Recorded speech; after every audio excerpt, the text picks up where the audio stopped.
So then, before we really get started and into the kind of nitty gritty of it, I did want to make reference to the whole original article that you wrote. Sure. So for the GCSE, we only need to study, analyze, and interact with the Whiplash portion. But the main article is an analysis on Whiplash and Foxcatcher, which is a film that I think I've only seen once, but I did enjoy it. But I think it's because it's a heavy watch. But I just wanted to. This is generally just my own question, nothing to do with the GCSE or anything. What made you consider comparing both of those in terms of masculinity? Yeah, I think it was interesting. It was because that year was so focused on, because it was almost before we had Oscars so white, we Mm, kind of had Oscars so male. And I think that year off the top of my head was sort of Birdman, Boyhood, American Sniper, I think was the other big one yeah. that year. And so the Oscars was just so overwhelmingly male, and not just male, but macho. And so I think that's kind of what played into it for me. And obviously Foxcatcher with maleness, wrestling is such a kind of an evocation of that, isn't it? It's like it's almost the purest expression of masculinity. And one of the first things you see in Foxcatcher is the sparring scene between the two brothers, and they're not saying anything to each other. And from memory, I haven't seen it in a while, but the sound is really pared back, and it's almost all the squeak of the floor and the grunts of the men, and it's all about them kind of trying to win over each other because they're brothers and the sibling rivalry. And then when John DuPont comes in and he's all about trying to be the man he isn't really. And so I think in comparison to Whiplash, I found it really fascinating because they are both about not necessarily being masculine, but about performing masculine. This idea of John DuPont being essentially almost on the same level as Terence Fletcher, in that I would say they've both failed at different things in their lives, and they're just projecting their failure onto these people, and they're being horribly aggressive, while they're doing it as well. Um, just as a side note, I've muted because my daughter's walked up the stairs, and with Zoom, if I just hold the space bar, it allows me to speak, and then I can quickly do it in case the door opens. Yeah, she's a nuisance for that. Um, Okay, so I think there are many ways in which a student could go about beginning to answer a question, such as how far do you agree or disagree with the points raised? Or even one question that's come up in the sample assessment materials is how has this piece of specialist writing deepened your understanding of the film? There are so many different ways in which a teacher can begin to tackle the subject and teach it. But for me in my classes, we focus on four main points. So the 4 points are women are underrepresented in the film as seen in the Oscars of 2015. Whiplash is a study of masculinity, Fletcher being represented as the alpha male, and Andrew as a sensitive loner who sees Fletcher as his masculine ideal. The poor representations of women in the film, so Nicole, who's underwritten and only serves to aid Andrew on his path to manhood. And the final scene is a battle of the alpha males and a happy ending for Andrew, who surpasses his masculine goals by earning the respect of Fletcher. So, what we're going to do, we'll take them one at a time. I'm going to read through the associated content from the article, and then we'll basically just go from there with our thoughts and opinions and things like that. So if we kick off with the women are underrepresented in film as seen in the Oscars of 2015.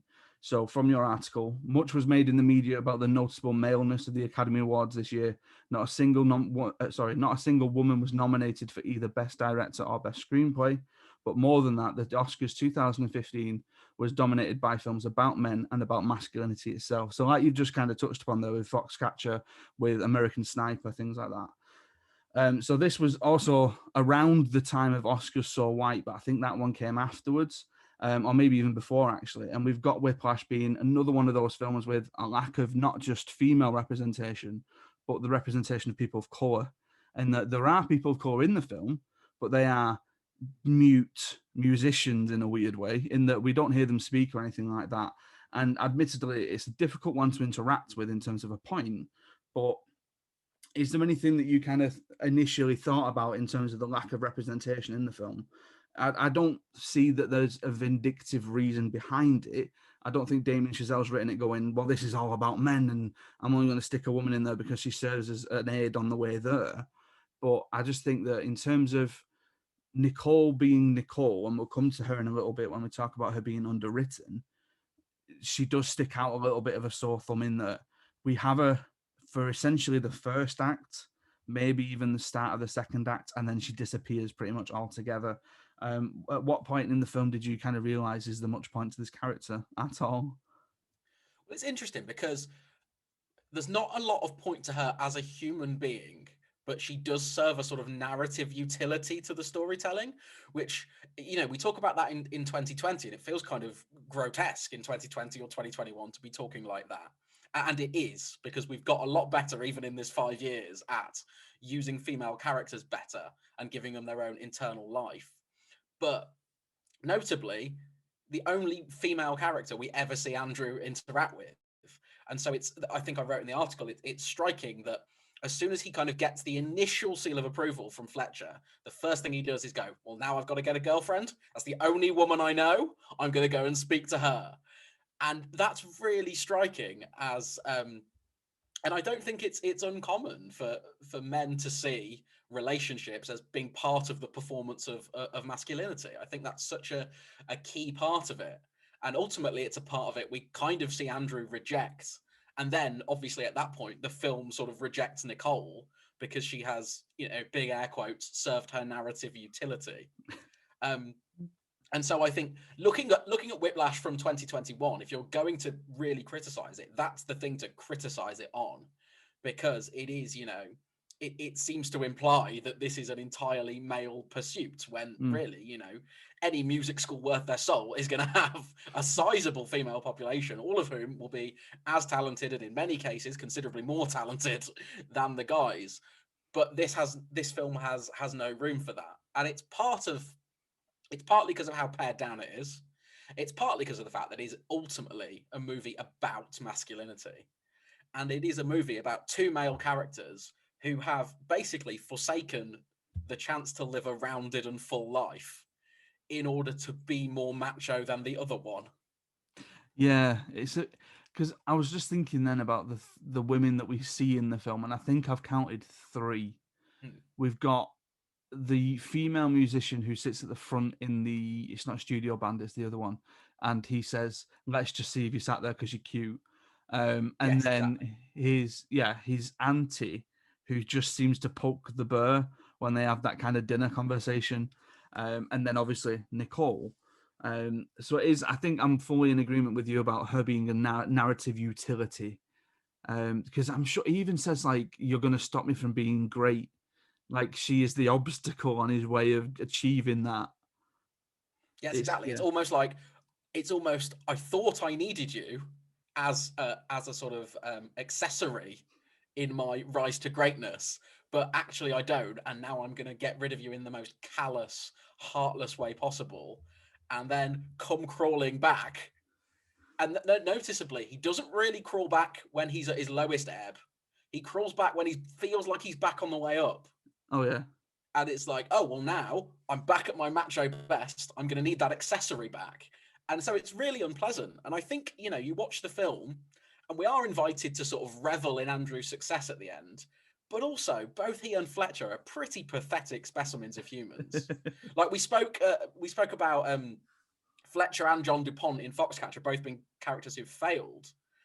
And I think you see that really, succinctly in Fletcher, because he's not dressed as fancy as his band when he takes to the stage. He has that black polo shirt, and then on top of it, he puts the suit jacket, and it's really quite incongruous.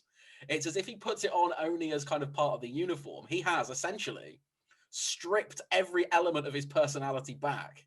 And I think he sees himself as a utility. Yeah. He almost says it in the scene with Andrew when he meets him at the bar. And he almost says, I have given up everything of myself in order to find my Charlie Parker. There is that weird juxtaposition. I think that brings us nicely onto the second point, and we're going to come back to Nicole in just a little bit. So the second point that we look at is Whiplash obviously being this study of masculinity, Fletcher being represented as the alpha male, Andrew being the sensitive loner who sees Fletcher as his kind of masculine ideal. So from the article then. So Damien Chazelle's exhilarating drama Whiplash tells the story of Andrew, played by Miles Teller, as he struggles to become the lead drummer in his music school's decorated jazz band, run by tyrannical musician Fletcher, played by J.K. Simmons. Andrew practices hard and knows that he's pretty good, but he needs to be validated. His mother left when he was young, so Andrew has been brought up without a female figure in his life. He craves approval, but has a somewhat sterile relationship with his father, who doesn't seem to understand what Andrew is doing. The notion of being approved by Fletcher, recognized alpha male, excites Andrew to the degree that he's prepared to do just about anything. Fletcher represents everything that Andrew idealizes. He's a whirlwind of acid tongue testosterone and is 100% sure of his talent. Fletcher doesn't need validation from anyone because he sits at the top of the food chain, both in terms of music and masculinity. Even Fletcher's appearance is one of masculine performance. He's stripped down in terms of his shaven head and his plain black clothing with no sort of flourish upon his body. For Fletcher, there's no need for this kind of style-conscious appearance so favoured by the modern metrosexual man. Andrew is a baby-faced youngster who seems unkempt in his appearance. He doesn't have the same focus as Fletcher. Now, personally, I love this idea of Fletcher having no flourish upon his body, that he is kind of stripped back, he's stripped down in terms of his personality, his appearance, the juxtaposition of his appearance being almost one note, but then his work, his talent, his aggression, his teaching being so much more nuanced than that. And we also talk about this idea that him walking in, wearing the suit jacket, wearing the trousers, wearing the pork pie style hat. If you're seeing him walking down the street, he's just stereotypical jazz man. But then as soon as he goes into his studio band or the rehearsal room, it's hats off, earphones are out, let's take the suit jacket off. I've got a really tight, like, black t-shirt on that's accentuating every single muscle that I have in my body, and I'm now an instructor, and I'm now basically your martial arts instructor for the next however many sequences. What did you make of Fletcher when you watched the film for the first time? Yeah, it's interesting, isn't it? Because when you watch it for the first time, he is, as I said, that whirlwind of testosterone, and you recognize him. It's the sort of Full Metal Jacket thing. It's Yes. the drill instructor in Full Metal Jacket, and you laugh at how horrible he is to people. You're scared of him. And so I think that's what comes through in a first watch. But then when you watch it the second time, you realize all of that stuff that's there, all of that utility.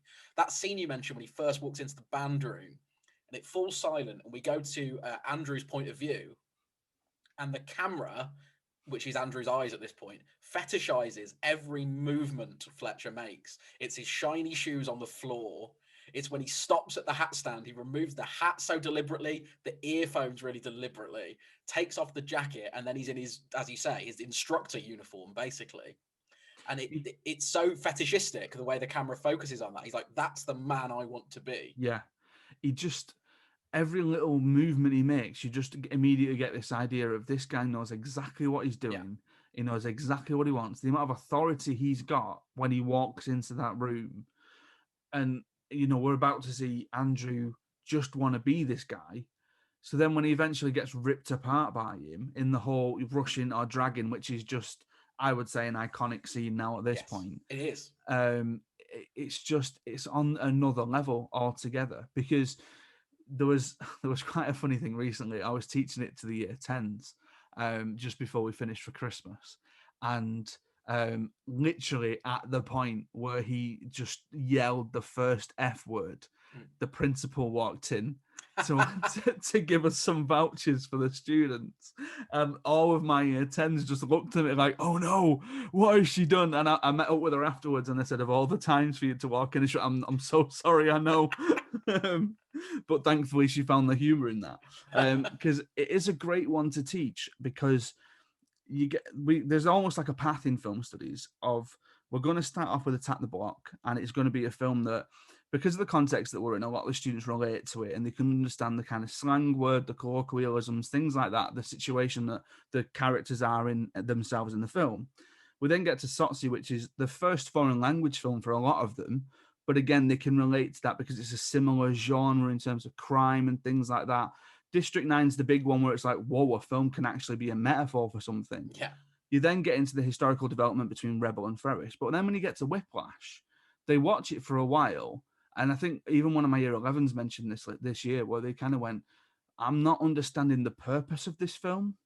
And then the first time Fletcher just lets rip on Metz, who before he even gets to Andrew, and he's like, there's not a Mars bar down there, there's not a Happy Meal down there. they just kind of they start looking at each other and going, who's this guy? And it's silent actually in the classroom. You get a couple of mutters of like, I would not let anyone speak to me like that. And my always kind of case in point back to them is you wouldn't know how to act in a situation like that. Like as much as yeah, you with your mates and you want to kind of go, no one had ever talked to me like that. It's like you wouldn't know how to act at Yeah. all. Well, the thing Like with that character as well is he's being asked a very simple question about tuning, to yeah, which there's no question. That guy definitely knew the answer to that question. But it's like there was an old, I think it was a Lee Evans stand-up bit where he used to yeah, do it about how when you're driving a car and you hear an ambulance siren behind you, you forget how to drive a car, even yes, though you know how to drive a car. And that's exactly what it's like. The guy knows he is in tune, but because he's being asked about it by this terrifying figure, he doesn't know. and All of his again, the knowledge leaves idea him. of building a world there of clearly he's seen him do this before. Yes. Yeah, and he knows which way it's gonna go. He doesn't Yeah, want that there is. at There's a all. sort of, and we see it throughout the movie. The rest of the band have this sort of weary resignation about them. So, like the scene late on where he's cycling through the three drummers until they get it right, and it's Yes. going on for hours and hours and hours. And the rest of the band, he tells them to go and get coffee, and we can see them just sort of sitting around outside. And it's not the first time that's happened. Yeah, definitely. Where they're all just like, oh, he's doing this again. Last Yeah, week it was the guy who plays the trombone. Now it's the exactly. drummer. Like, oh, let's move Yeah, on. absolutely. Um, There's also a sense with Fletcher, and I picked this up a lot on my recent rewatch, that I don't necessarily believe he cares about anyone in that room other than the one he has chosen as his project. mm, Very early on, he decides that Andrew is his Charlie Parker, and so I don't think he cares about anyone else in that room. the rest are good enough to get him a kind of, Exactly. a win at regionals or whatever it is, but they're never going to be fantastic. Whereas for whatever reason he sees in Andrew, oh, you could be great, but I need to push you this far. And Yeah. one thing that we talk about in class quite a bit is, does the film condone his methods? Um, I don't think it does. I don't think, because I think for it to condone his methods, it needs to essentially be, oh my God, Andrew's a fantastic drummer. Look at how great Exactly. Andrew is. That's exactly what I was going to say. We And I don't don't think know it what does that. happens after that final scene. Yeah, yeah, I think we're supposed to see it as this big moment, and I'm sure we'll talk about that later. But we're supposed to see it as this massive moment, but we don't know if he does anything after that. That's a one-off gig. It's implied that people are there who make decisions about this, that, and the other, but we don't know, mm, because it narrows the focus down to the only thing Andrew cares about in that moment, which is winning over this one man. yeah. Because there's a lot of criticism that we look at when we do contexts about how people who are involved in jazz and musicians and things like that, their trouble with the film is that Andrew's more bothered about his technique rather than creating music. And he's just bothered about how fast he can drum, how kind of relentlessly he can do it, and almost proving a point there to where we get the scenes of blood and sweat and tears and, blood stained drum kits and things like that. And again, to the point where Fletcher says in one scene, well, can you wipe the blood off my drum kit? It's like, he just doesn't care. Yeah, He's used to it at this but then point. we get that same fetishistic camera on the blood, Yes. because Andrew's like, this is how I know I'm great, because I'm bleeding over the drum kit, Yeah. because I can't literally pick up my sticks without bandaging my hands over the blisters, to the point that he tumbles into the performance after being in a car accident and That was the one rolling his scene. car. Yeah, that was the one scene that I was about to mention where the key tipping point is that his hand isn't functioning the way it should do. He can't even hold a drumstick, but yet he's still thinking that he has something to prove and that he has to do this. And it's weird that in terms of Andrew and in terms of his background as a character, we know that he's from a single parent family because his mum left when he was a child. And that I think weirdly, if it was almost the opposite, as if his father left when he was a child and it was his mum that was looking after him, and it was the idea that he was without a father figure, is that the reason why he's trying so hard to impress this man? But is it just because his dad doesn't really understand Andrew, doesn't really understand his music, and he's just thinking, you are this masculine utopia that I'm essentially going to try and reach? Well, Yeah. that's it. There's a toxicity, isn't there, Mm, in this idea that your only merit as a man is if you reach the top of your profession. You Yeah. know, 99.9% of us will not come close to the top of our profession in their life. And most of us are lucky enough to be in a caring and nurturing enough environment that we can accept that and live fruitful lives, despite the fact that, I'm not the best film critic ever. And I don't know, you might be the best teacher ever. I am not but the best teacher ever. I do not claim to be. but we're both able to accept that and Yeah. still enjoy our careers and try hard. But I don't know what accounts for that with Andrew, but it's certainly true of a lot of men that they have this, we see it in the not for much longer, but current president of the United States, Yes. who, has this whole thing that he has to be the biggest and the strongest and the best and the loudest. And it's all superlatives. And that's a toxicity that I think afflicts a lot of men. There's this environment where it's still this old-fashioned ideal of man as hunter-gatherer, provider, forager, and you either have to be the best at something or you're not something, essentially. Exactly. And you see that with the dinner table scene where you've got the other lads in who are these sports stars, but they're not sports stars that that Andrew recognizes, because they're not at the very top of the profession. They're achieving well for who they are. There was a student a couple of years ago who, off his own back, came up with the hierarchy of masculinity in Whiplash, and he had, obviously, Fletcher was at the top. Andrew was quite the further way down, but he'd put Andrew above Andrew's father. He'd put Andrew below his cousins and below his uncle. I think he just tried to drag however many male characters he could from the film. It was really quite interesting what he'd done with it. Yeah, well, it's kind of fascinating because the film, I think, invites us, because we see the whole thing through Andrew's perspective, and that accounts for the male toxicity and the misogyny of the portrayal of Nicole. If you were trying to justify it, that's how you justify it, because we're seeing it all from this character's perspective. And that comes through in that masculinity, especially in the character of his dad, who the film, I think, wants us to think is a bit pathetic. But really, he's just exactly that person we've talked about, who's just come to terms with where they are in their life. He's just us. Andrew's dad is just a normal bloke. Yeah, it's quite relatable as well, because I'm assuming everyone has that other person, that other family member in their lives who, because they're a similar age, they get compared to in terms of, have you done this yet? Oh, because this person's done this. Have you not done that at your school? Well, this person's done it this school, Okay, so if we go back to Nicole then. So the third point is the poor representations of women in the film. So Nicole, who is underwritten and serves only to aid Andrew on his path to manhood. So Andrew's acceptance into Fletcher's band early on in Whiplash marks, in his view, his seat at the table of masculinity, as you kind of alluded to before. It's significant that merely being a member of the band transforms Andrew from a distant loner into the arrogant man who immediately enters into a relationship with Nicole. Andrew believes that him being in a relationship is part of his duty as a man, and so he simply asks for a date from the only girl he ever meets, the box office girl at the cinema that he regularly visits. Nicole is nothing but lovely to Andrew. However, he decides to give her the chop when he realizes that she impedes his path to success. For Andrew, his first real female connection is nothing more than a distraction from his work at winning the approval of the uber macho Fletcher. When he realizes that his relationship with Nicole is an inessential part of his masculine performance, he sees no reason to keep it going. For Andrew, it was never about love or even lust. Critics have since bemoaned the underwritten nature of Nicole's role in Whiplash, and it's irksome that in such a male-dominated awards year, but her character in the film is a reflection of how the protagonist sees her.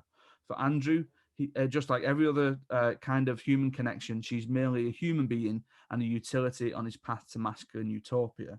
Now, I mentioned this kind of earlier, that there's a clip that I use in my lessons. It's quite sad, really, but it's all of Nicole's screen time accumulated into one clip, and it lasts for a measly 9 minutes.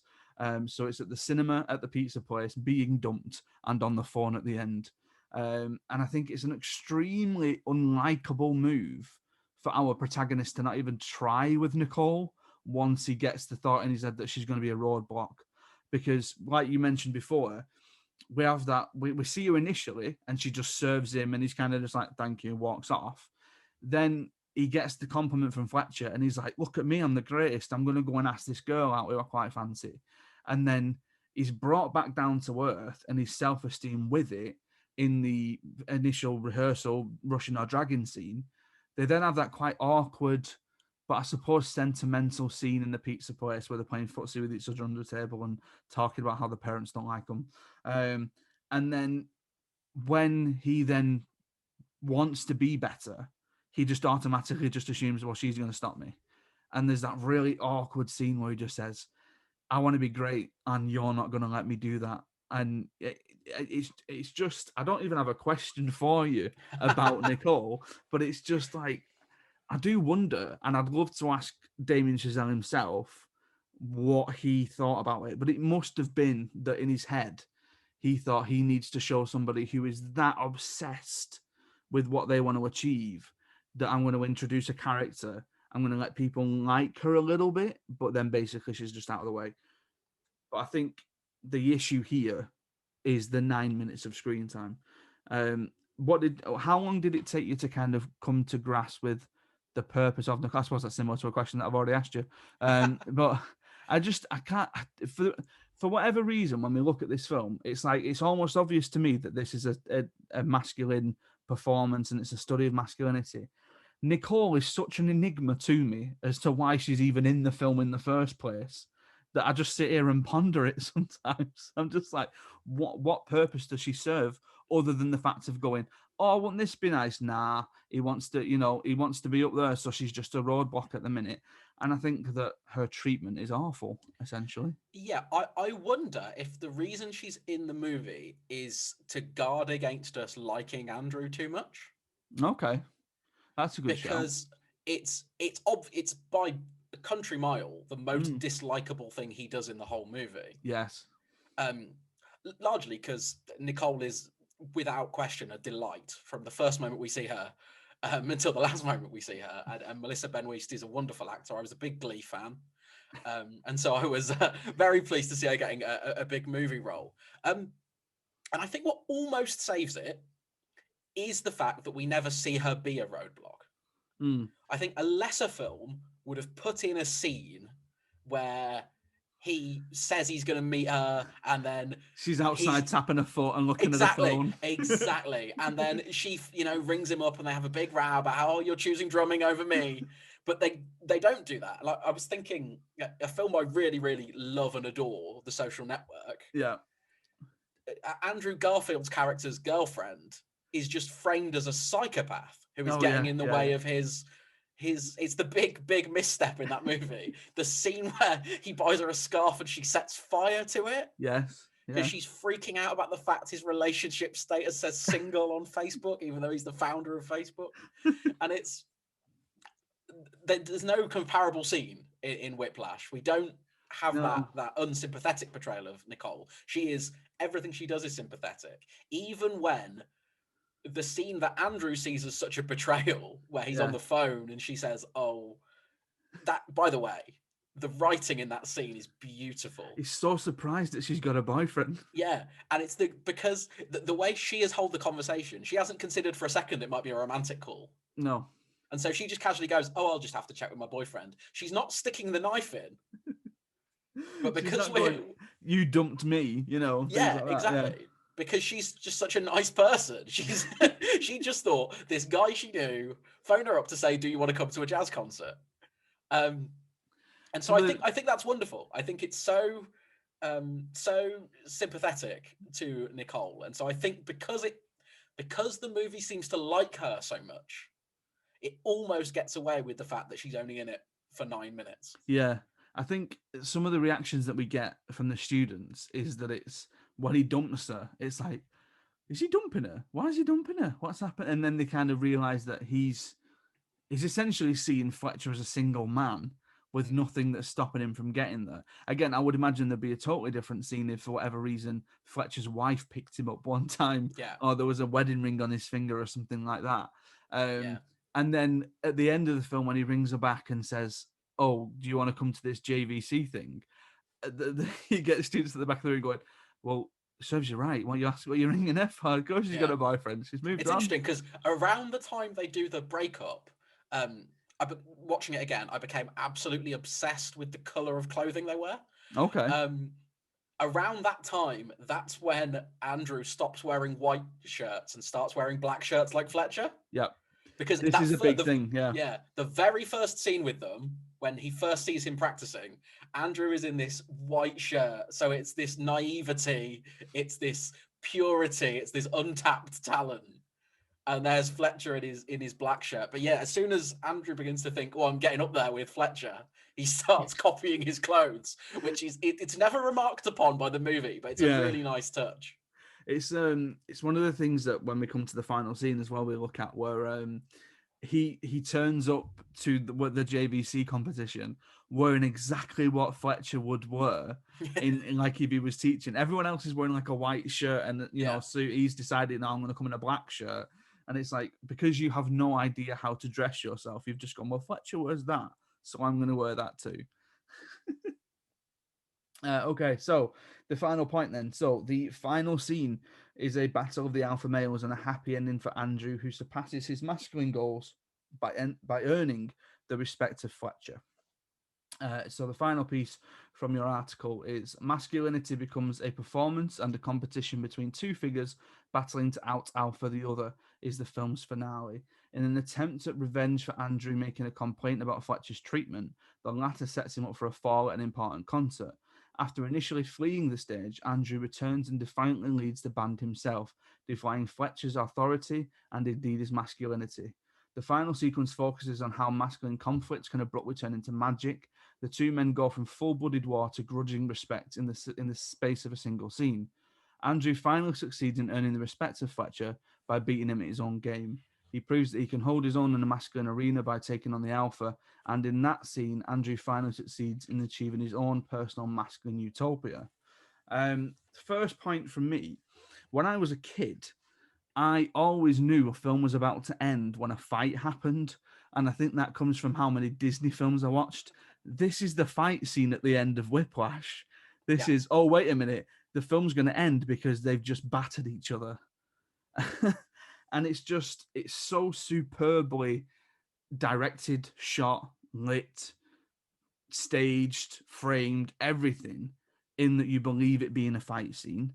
And I remember, like we try and teach every different camera shot and we try and teach every different angle and movement and things like that. And there was a bit in the final where one of the students who'd seen it for the first time kind of said, "Sir, what would you call that?" And it's the point where the camera's just whipping really fast between Fletcher and Andrew. And I'm just like, just say it's a really fast whip pan. And I'm like, but the director was doing it by tapping the cameraman's shoulder so he could just move that quickly. But yeah, I think that's a superb scene. What's your initial thoughts on the scene? It's incredible, isn't it? I mean, like we'll unpick what it all means narratively, but beyond anything else, it is kind of, and I wrote this on Twitter because I'm not afraid of hyperbole. It is cinema at its purest. That scene, it is sound and vision combined in the most incredible way. And the two times I've seen it in a cinema, it just fills you. Everything about it just fills you. I remember watching last year Portrait of a Lady on Fire, which also ends with a big musical finale that kind of gets inside your chest. And I think I remember saying when I saw it, that was the first time I'd felt that since Whiplash. Nice. And that ending of Whiplash is just phenomenal. Like you say, it's so perfectly staged. It's like the end of Avengers Endgame with drumsticks. Like that's what it is. It's a big action set piece in which it's just a guy on drums. But I think it's telling. I think actually, as much as it is, and the film really portrays it as this theatre of masculinity, which is what it is, and we'll unpick that. But there's also something a little bit pathetic about it. That Fletcher, this guy of incredible reputation, is willing to cock up his own band just to get at Andrew. And, it's valid, I think, to ask the question, does he intend to mess him up so he gives up? Or is he hoping for what ultimately happens? It's such a weird one because, again, you think that this guy who I'm just going to assume here, he must be around about 50 years old as a character, late 40s, early 50s. And he's just thought, I want to go into this really, like, this massive competition. I'm going to get Andrew to be my drummer, and for the first song, I'm really gonna mess him up. That's it. So, They're the opening like, act of this like festival. yeah, like he thinks he's gonna be playing Whiplash and giving everybody else Caravan.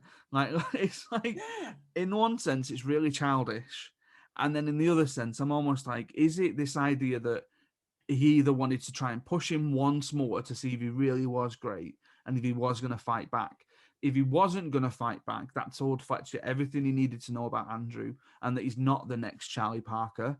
Mm. But then if that is the case and you don't claw the performance back, Fletcher's then putting his own reputation on the line by then turning to a full crowd and going, drummer were crap, weren't he? But let's move on with it. Like, exactly. And I mean, it is childish, but so is masculinity as Yeah. as a concept. It's incredibly childish. It's pushing the kid over because you're bigger than him to get the shiny toy.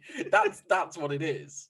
I think it's I think it's really telling the way they both act in this scene, and I think the question of whether he intends it is really interesting because it comes just after that scene where they're discussing Fletcher's methods in the bar, and Andrew says, "Do you worry that you'll stop encouraging the next Charlie Parker yeah, and they'll just give up?" And Fletcher just really calmly says, "The next Charlie Parker would not be discouraged." yeah. And I think that's it. That's it. This is Fletcher testing to see if he is the new Charlie Parker by subjecting him to the most incredible embarrassment. That whole jazz bar scene is Fletcher as I suppose, like a panther of just being really quiet and really kind of like, yes, Andrew, well, this is what we're going to do. I need a drummer, Andrew. And then it's like, yeah, I know what you did. Because it's power dynamics in a nutshell. Andrew Yeah. goes into that scene and you see he's scared of Fletcher when Fletcher looks at him, but then they sit down and Andrew sort of, I think, feels like he's in a bit of a position of power. It's a bit like, you've not got a hold over me anymore. I've given up drumming. It feels got like you he's sacked knocked from your him job. down off his peg kind of thing. Yeah, Exactly. And then what we see over the course of that conversation is Fletcher putting himself back on the peg. Yeah.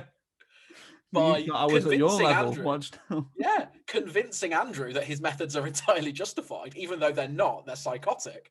But he convinces him of that, and then he does almost the Columbo just one more thing, doesn't he? He goes, by the way, by complete coincidence, I've got this opportunity and I need a drummer. Yeah, just in case. One point of contention in the past few years of teaching this is whether or not Andrew surpasses Fletcher in terms of this kind of alpha male battle. I don't think he does surpass him. I think what happens is that they meet at mutual respect for each other. And I think that's evident from the close-ups and the cross-cut that we get at the end. And this idea of, but I mean, what I mean by meeting at mutual respect, there's a lot more leg work to meet mutual respect from Andrew's point of view than Fletcher's. Fletcher just has to go, oh, you are pretty good, aren't you? Whereas Andrew's like, I'm bleeding, keep going. Well, I think it's quite interesting because they sort of, it's not Andrew takes control and then he has control forever. There's a sort of seeding of control that happens. Yeah. That's where the respect is. That once Andrew has taken it over, Fletcher just eventually has to admit that he's lost control of this. But then once they're halfway through that incredible solo, Fletcher starts to conduct him again, and Andrew starts to listen to what he's saying. And yeah, like you say, that's it. That's the meeting of the sort of mutual respect, is that Andrew now knows he's won enough respect to give the control back. It is a strange one because, like you mentioned, where he's leading everything, and he's saying to the guy next to him with a big double bass, he's saying, "I'll feed you in," kind of thing. We're going to do Caravan. And he says to Fletcher, "Then I'll cue you in for the next track as well." Yeah. And then we get that one little bit, and you kind of get murmurs from the back of the class where Fletcher lifts the cymbal up, and one of the kids at the back of the class always goes, "Oh, he's helping him," and it's like, "Oh yeah, this is where we are now." But then, like you say, they meet at this level pegging, but then what happens is Fletcher then retorts to him being, "I'm in control again now, but you're doing everything I need you to do."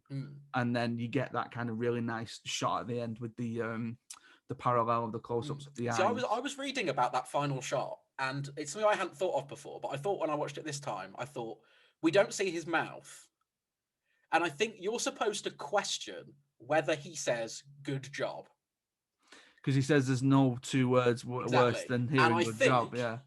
I think if you think that he says good job, then Andrew has surpassed Fletcher because he's made Fletcher abandon his golden rule. Yeah. And at that point, Fletcher will basically go at that point, there's my Charlie Parker.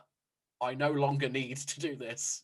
And he will just go back to his house and eat pizza and allow himself to burst out of that t-shirt. And just go, yes, my protege is earning Exactly, me. because that's what happens with him stripping himself back. He's like, any element of my personality is gone. It's what that one scene where he's interacting with the little kid, Mm. and it's the only time you ever see Fletcher have a personality. Yeah. Where he's like, And oh so, my God, I can't believe you're this big. And yeah. And then Andrew looks at him like he's an alien Yeah. when he's watching that scene. Because for him, Fletcher is just this single-minded masculine force. But, maybe Fletcher does have a home to go back to. Because now that you've just mentioned the thing about good job, I kind of went a different way then in my interpretation of the ending. That if it is that he says good job to Andrew at the end, and then knowing that apparently good job are the two most harmful words in the English language, is it then that he's just gone, oh, good job, and then straight afterwards he's gone, right, now you can do one. Like you're only as good job. But yeah, whatever. We've worked together, we've got the audience back. I've made it look like I'm in charge. Now you can do one. But I don't know. Maybe that's me being a bit of a pessimist. Yeah, it's fascinating because I think when I wrote that at the time, I think I saw it very clearly as an Andrew victory, and he's now Charlie Parker, and he's going to go out and he's going to achieve all these things. But watching it now, I did just find it a little bit pathetic. It's quite a sort of Pyrrhic victory in some ways. It's like, you did one great performance in front of, I don't know, 50 jazz nerds. It's not like it's not going to change your life necessarily. No. But I suppose this is the kind of key question that they'll get in the exam of, do you agree or do you disagree with your points of the article? And it's to me, it's he doesn't. He I think the kind of pivotal point here is that you've written Andrew succeeds in achieving his own personal masculine utopia, which I do think is true. Yes. But I think for whatever reason, when we talk about it in classes, they get caught up in the idea of, is he better than Fletcher? And I don't think it's about that. I don't think it's that the end of Whiplash isn't that Andrew all of a sudden is superior to Fletcher and has won this fight. I think it's that he's just there and he's kind of met him on this kind of mutual respect level. Yeah, I think that's probably the right way to look at it, because that, as you say, I think that line is really key. His own utopia, by that point, I think when we first see him playing drums in that practice room, he wants to be Charlie Parker, he wants to be great. By the end, the only thing he wants is to impress Fletcher. Yeah. I don't think he's thinking about his career beyond that. And I mean, because that's what pulls him back in ultimately. Because there's a really short scene with his dad in his kitchen where he says his opinion really matters to you, doesn't it? Yes. And Andrew just says yes, and his dad just kind of accepts it, almost in a knowing of, well, nothing that I can say is going to change exactly. that. And he very, because they're having a conversation about him joining the band. Yeah. And Andrew just says, really pathetically, actually, in a really meek voice, I think he likes me more now. And that's when he asks him, likes me. Yeah. And he goes, does his opinion really matters to you? And I think that's so telling, that everything about Andrew's masculinity is wedded to what Fletcher thinks about him. Yeah. On the dinner table scene, he's only able to be the arrogant guy he is on that dinner table because he feels like he has the approval of the ultimate alpha man. Yeah, because now he's finally got it, and it's like, oh, wait a minute, everything is great again. Yeah, that's it. I play in the best jazz band in whatever. Yeah. He now, because of Fletcher, sees that as being more of a masculine achievement than being a football star, which I think most people would probably say that being a football star is a more traditionally masculine achievement. Oh, yeah. Yeah, definitely. Than being a drummer in a jazz band. Yeah. There is a fantastic dig to go back to that scene from Andrew's dad, where he says, they'd say like, oh, why don't you come play with us? And he says 2 words you'll never hear from the NFL. And then Andrew's dad says, or from Lincoln Center. And that gets left, I think, because again, for my students who are, 15, 16 years old, they don't really know what Lincoln Center is. And it's referenced a little bit in the film, but the idea that this huge kind of orchestra I might just say no to Andrew, and that's the kind of level pegging that they're going for there. But I just think it's a really underrated little bit of, Yeah, writing and and a that's little it. bit of And by development. the end, Lincoln Center doesn't matter to him. By the end, it Let's do literally the little one in front of all these yeah, people. it couldn't matter to him less. All he wants is to get that duel with Fletcher, where they Yeah. end, in a score draw. Oh, yeah. So I think, like, because you've watched it again recently, I've watched it again, like I mentioned earlier, I think 4 times in the past year. I do think it's a great film, and I think for the students that are listening to this, and I think for everyone who's kind of thinking about how they're going to answer question 5 on paper 1, your opinion is your opinion, and I think that ultimately what you need to do is you need to look at Tom's article and you need to think, do I agree with Tom? Do I disagree with Tom? I personally think Tom raises very valid points in his article, and ultimately that has formed the response that a lot of students go for towards the end. So this has been a pleasure, Tom. Thank you Yeah, I very mean, the much. beauty of it is I'm not even sure I necessarily agree with Tom 100%. I don't agree with past Tom anymore. Yeah, no, I think that's the fascinating thing, and I think that's the fascinating thing about Whiplash is it's such a studyable movie in a lot of ways, and I think Damien Chazelle as a whole Mm. is very studyable. Like, there's a comparison to be made with the masculinity in First Man. Have you seen the little thing? I put it in one of my slides where he's ended those 3 films, so Whiplash, La La Land, and First Man, with the characters looking at each other. Yes. And I didn't realize that, and I think until after I'd seen First Man. Yeah. There's something supremely confident about Neil Armstrong Yeah, in that film, like because he knows his purpose. He knows he's good at his job, and he sort of knows he's going to achieve things. And then that final shot is him looking at Claire Foy, and it is in many ways almost a more euphoric moment than it is in Whiplash, yeah. because he's like, well, I'm back from the moon. I didn't die in space. I've achieved I'm this here. great thing which people are going to talk about forever. I He think managed to, improvise the most iconic sentence ever uttered by a human being.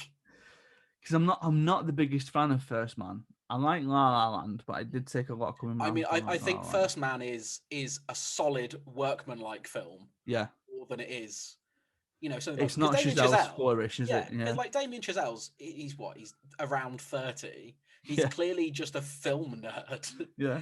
And so I think Whiplash is such a fascinating thing, because it is this little compact thing which is so nerdy. It's so like, it is in many ways a sort of film studies 101 class. Whiplash It's like is. my friends all do this, and like they're all jazz musicians. Yeah. I've watched them all do this. I'm going to make a film about that, Yeah, sort of and it's become his like, thing, yeah, because you have La La Land and then the Eddie on Netflix, and it's yeah.